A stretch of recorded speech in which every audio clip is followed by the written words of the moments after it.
ಚನ್ನರಾಯಪಟ್ಟಣ ತಾಲೂಕು ಕಚೇರಿಯ ಅಧಿಕಾರಿಗಳು ಭ್ರಷ್ಟಾಚಾರದಲ್ಲಿ ಮಗ್ನರಾಗಿದ್ದು ಲಂಚ ಪಡೆಯಕ್ಕೆ ಮತ್ತೆ ಭ್ರಷ್ಟಾಚಾರಕ್ಕೆ ಕುಮ್ಮಕ್ಕು ನೀಡಲು ತಾಲೂಕು ರೈತ ಮತ್ತು ದಲಿತ ಸಂಘಟನೆಗಳ ಹೆಸರಲ್ಲಿ ಒಂದು ವಿಶೇಷ ಟೀಮ್ ಸಕ್ರಿಯವಾಗಿದೆ ಅಂತಕ್ಕಂಥ ಆರೋಪವನ್ನ ರೈತ ಸಂಘದ ಮುಖಂಡ ಸಿಜೆ ರವಿ ಅಂತಕ್ಕಂಥವ್ರು ಮಾಡಿರ್ತಕ್ಕಂಥದ್ದು. ಪತ್ರಕರ್ತರ ಭವನದಲ್ಲಿ ಸುದ್ದಿಗೋಷ್ಠಿಯನ್ನು ಉದ್ದೇಶಿಸಿ ಮಾತನಾಡಿರ್ತಕ್ಕಂಥ ಅವರು ಕಚೇರಿಯು ಭ್ರಷ್ಟ ಅಧಿಕಾರಿಗಳಿಗೆ ಕೆಲವು ದಲಿತ ಹಾಗೂ ರೈತ ಸಂಘಟನೆಯ ಮುಖಂಡರೇ ಬೆಂಬಲವಾಗಿ ನಿಂತುಬಿಟ್ಟಿದ್ದಾರೆ. ಕೇವಲ ಹಣದ ಆಸೆಯಿಂದ ಇಂತಹ ಒಂದು ತಂಡ ರಚನೆಯಾಗಿದ್ದು ಇದು ಸಂಘಟನೆಗಳ ಆಶಯಕ್ಕೆ ವಿರುದ್ಧವಾಗಿ ಅಧಿಕಾರಿಗಳ ಭ್ರಷ್ಟಾಚಾರಕ್ಕೆ ರಕ್ಷಣೆ ನೀಡುತ್ತಾ ಇದೆ ಅಂತ ಕಿಡಿಕಾರಿದ್ದಾರೆ. ಈ ಸಂದರ್ಭದಲ್ಲಿ ರೈತ ಸಂಘದ ತಾಲೂಕು ಅಧ್ಯಕ್ಷ ಸಿಜೆ ರವಿ ಅವರೊಂದಿಗೆ ಕರ್ನಾಟಕ ರಾಜ್ಯ ಪ್ರಾಂತ ರೈತ ಸಂಘ ಹಾಸನ ಜಿಲ್ಲೆ ಅಧ್ಯಕ್ಷರಾದಂತಹ ಗೊಲ್ಲರ ಹೊಸಹಳ್ಳಿ ಮಂಜುನಾಥ್, ತಾಲೂಕು ಅಧ್ಯಕ್ಷರಾಗಿದ್ದ ಗೋವಿನಕೆರೆ ತೇಜಸ್, ಕಾರ್ಯದರ್ಶಿ ಕಲ್ಕೆರೆ ವಾಸುದೇವ್, ಮುಖಂಡರಾದ ರಾಮಚಂದ್ರ, ಗುಲ್ಸಿಂದ ಮಹೇಶ್ ಹಾಗೂ ಶಿವಕುಮಾರ್ ಸೇರಿದಂತೆ ಇನ್ನಿತರರು ಹಾಜರಿದ್ದರು. ಚನ್ನರಾಯಪಟ್ಟಣದಲ್ಲಿ ಆರು ಹೋಬಳಿ ಇದೆ. ನಾನು ತಾಲೂಕಲ್ಲಿ ತನುವಾಗಿದೆ 100 ಕೋಟಿ ಮಾಡಬೇಕು ಅಂತ ಒಬ್ಬ ತಹಸೀಲ್ದಾರ್ ಈ ಊರನ್ನು ಮ್ಯಾಜಿಸ್ಟ್ರೇಟ್ರು.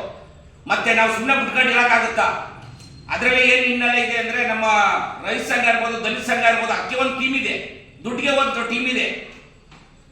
ನಾವು ಹೋರಾಟ ಮಾಡೋದು ಈಗಲ್ಲ ನಾವೇ ಒಂದು 25 ಲಕ್ಷ ತಗೊಂಡ್ರೆ ನೀವುಗಳಾಗಿ ಮುಗಿದೋಗಿತ್ತು. ರೈತರಿಗೆ ಎಲ್ಲಿ ಕೆಲಸ ಮಾಡ್ತಾರೆ ಸರ್? ತಾಲೂಕು ಆಫೀಸ್ ಇವತ್ತು 25 ವರ್ಷದಿಂದ ಮಳೆ ಹೊಡ್ಕೊಂಡು ಅಲ್ಲೇ ಇದ್ದಾರೆ ಈ ತಾಲೂಕಲ್ಲಿ.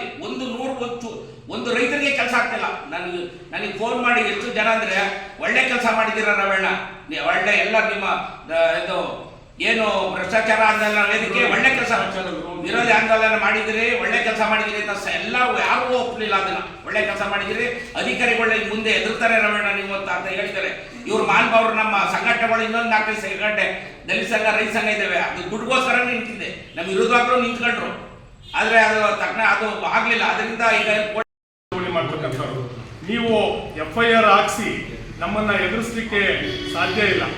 ಸೊ ಅದರಿಂದ ನಾವು ಬಹಳ ಸ್ಪಷ್ಟವಾಗಿ ಅವರಿಗೆ ಹೇಳಲಿಕ್ಕೆ ಬಯಸ್ತೀವಿ. ಅವರು ಈ ರೀತಿ ಭಾಷೆಗಳನ್ನು ಏನು ನಾವು ನಮೂದಿಸಿದ್ದೀವಿ ಇದು ಹೊಸದಲ್ಲ. ಇದು ಹಿಂದೆ ದಾಖಲೆಗಳನ್ನು ಅವರು ಬಿಡುಗಡೆ ಮಾಡಿದ್ವಿ ನಾವು ಹಿಂದೆಲ್ಲ. ಬೇಕಾದ್ರೆ ಈಗಲೂ ಕೂಡ ಒಂದೈತೆ ಕೇಳಿ, ಇದಕ್ಕಿಂತ ವರ್ಷ ಮಾತಾಡಿರೋದಿದೆ. ಅದೇ ಪ್ರಯೋಗವನ್ನು ಚಳುವಳಿಗಾರರ ಮೇಲೆ ಅವರು ಬಳಸ್ತಕ್ಕಂಥದ್ದು ಸರಿಯಾದ್ದಲ್ಲ. ನಮ್ಮನ್ನು ಬೆದರಿಸಿದರೆ, ಭಯಭೀತರನ್ನ ಮಾಡಲಿಕ್ಕೆ ಅವರು ಪ್ರಯತ್ನವನ್ನು ಮಾಡಿದ್ದಾರೆ. ಮತ್ತು ಕೇಸ್ ವಾಪಸ್ ತಗೊಳ್ಳಿ, ಈಗ ಹಾಕಿರೋರು ಮಾನನಷ್ಟ ಮೊಕದ್ದಮೆಯನ್ನು ನಮ್ಮ ಮೇಲೆ ಬೆದರಿಸಿ ಎದುರಿಸಿ ಅವರ ಆಕ್ರೋಶವನ್ನು ಅವರಿಗೆ ಹಿನ್ನಡೆ ಆಯಿತು ಅಂತೇಳಿ ತಹಸೀಲ್ದಾರ್ ಹುದ್ದೆಯ ಗ್ರೇಡ್ ವಾಪಸ್ ತಗೊಂಡ್ರು, ಮ್ಯಾಜಿಸ್ಟ್ರೇಟ್ರ ಹುದ್ದೆಯ ವಾಪಸ್ ತಗೊಂಡ್ರು ಅಂತೇಳಿ ನಮ್ಮ ಮೇಲೆ ಈ ರೀತಿ ಆಕ್ರೋಶಕ್ಕೆ ಮಾಡಿದರೆ ಮತ್ತು ಅವರು ಅಶಾಂತಿಯನ್ನು ಉಂಟು ಮಾಡಿದರೆ. ಸೊ ಹಣ